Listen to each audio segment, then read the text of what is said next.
Hello everyone, bringing you a video today looking at another New Zealand item of kit.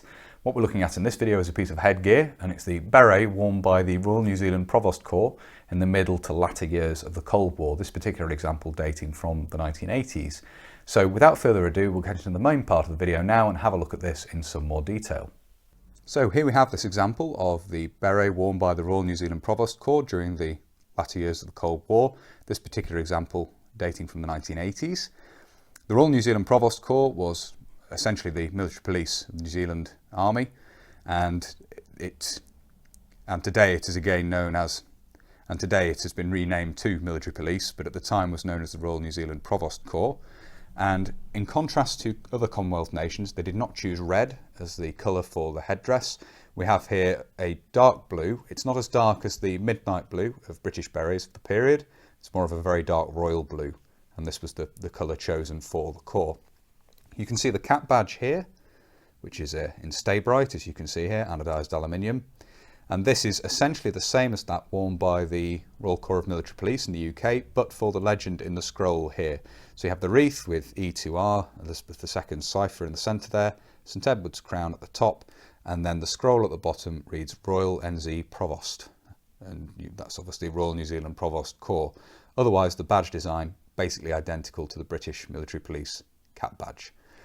The back here, you can see that this attaches with pins and clutches on the back there, and it attaches through this tombstone shaped section here, which obviously stiffens this side of the beret where the badge attaches and makes sure that the badge stands upright when the beret is worn.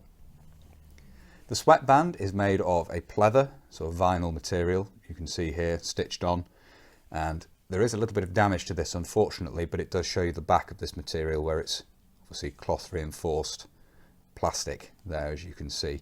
Basically the stitching has acted as a perforation along here and it's torn unfortunately. Originally this would of course have had a draw cord through it, but that has been removed, as you can see here.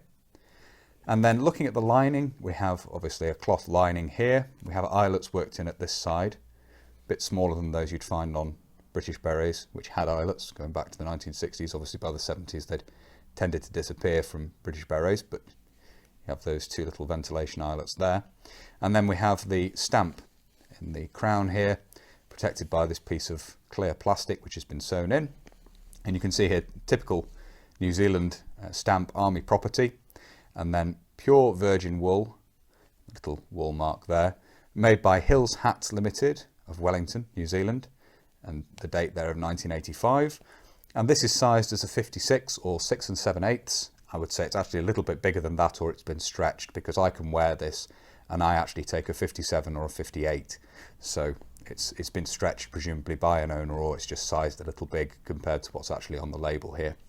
So that, I would say, not a very long video looking at this, but that is a Royal New Zealand Provost Corps beret. I did actually purchase this in the UK, rather nice to find in the UK. You don't tend to find a lot of post-Second World War New Zealand kit come up for sale in the UK. So I was very pleased to find this, and I managed to purchase it for not much more than I would have expected to pay for the cap badge on its own. So very pleased indeed. And much as this is post-dating Vietnam, it's nice to have an example of one of these. My interest in the Royal New Zealand Provost Corps originated in photographs of them on joint patrols in Vietnam with obviously ARVN military police, US military police and Australian military police.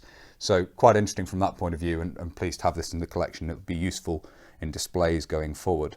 I do actually have a Royal New Zealand Infantry Regiment beret, which I realise I haven't spoken about on the channel previously, and this arriving with me recently sort of prompted me to dig that out as well, and that'll probably feature in a video going forward at some point in the not too distant future.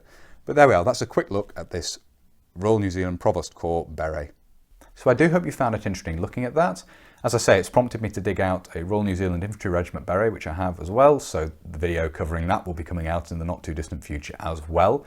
If you'd like to see that video and the other videos I upload to the channel, please do consider subscribing to the channel if you haven't already. And whether you're newly subscribing or you've previously subscribed, please do make sure you hit the little bell, the notification button down below. That will of course alert you when I upload future videos. If you really like my uploads and you would like to support the channel, you can. Both Patreon and PayPal are linked down below. And as ever, a massive thank you to everybody who supports the channel using those two methods. It really is greatly appreciated, as I always say. Thank you all very much indeed. If you'd like to follow the channel on social media, you can. Facebook, Instagram and Twitter are all linked down below. And if you'd like to get in touch but you don't really use social media, there is of course an email address down there as well. That's everything for this video, so until next time, bye for now.